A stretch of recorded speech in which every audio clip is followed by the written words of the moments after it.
ואת המלחמה האמיתית לאורך הקו, בשעות הראשונות, עושים אך ורק, ושאף אחד לא ינסה לומר אחרת ולקחת את זה מהם, הטנקים של חטיבת השריון הסדירה של רמת הגולן, הלוא היא חטיבה 188. אך ורק הם.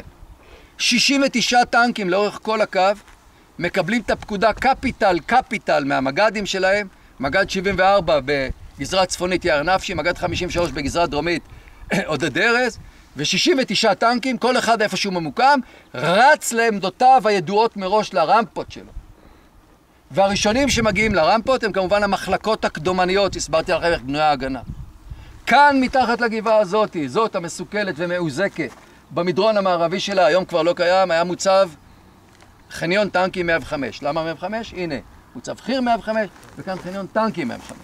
מחלקת הטנקים של 105 בפיקודו של מולי דגני, עם הגור שלו, גיטאי צינברג, והסמל שלו, אברהם פרוסט, לוקחת את עצמה, על מנת להגיע לרמפה, עכשיו חידשו אותה, כן? היא הייתה אפילו עוד יותר נמוך, שנמצאת, אם אתם רואים כאן, יש מין שלוחה כאן, שלוחה במרחק של 200 מטר, קו אווירי מאיתנו, יש שלוחה עם עץ כזה, עם שיח גדול, תלכו קו אחד מהשיח, תראו רמפה בהמשך. הרמפה הייתה עוד יותר למטה, הם רצים לכיוון הרמפה, אוקיי? הם רצים בתוך ואדי, בוודיות כאלה, היה להם דרך להגיע בהסתר, זה חשוב מאוד להגיע לרמפה בהסתר, אם אפשר. ומגיעים ומתייצבים ברמפה. עכשיו עוד פעם, לכו עם הדמיון המודרך, זה מאוד חשוב לי. חברים, אני רוצה לפני שאני אסביר לכם, להגיד לכם משהו על 188. שנייה לעצור. 188, צריך להבין את זה. מי שגדל בשריון אז, יסכים איתי או שהוא שכח. היא הייתה החטיבה. החטיבה, 188. ועל מנת להגיע לביצועים הכי גבוהים, אתה צריך להשתפשף כל הזמן. החל מאוגוסט 1970, שנחתם הסכם הפסקת האש, סיומה של מלחמת ההתשה בין גולדה לבין סאדאת, נאצר ואחר כך סאדאת.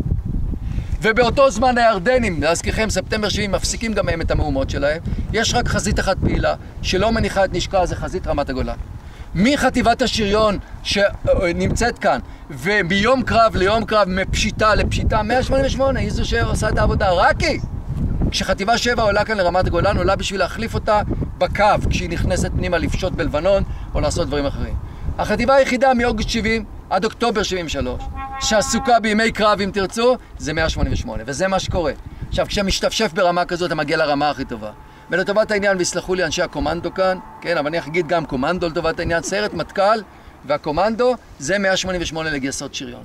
זאת אומרת, השפיץ של השפיץ של השפיץ של גייסות השריון, זה החטיבה הזו. לא, בוודאי שהם יהיו הכי טובים, כי אם הם לא יהיו הכי טובים, הם ימותו בקרב.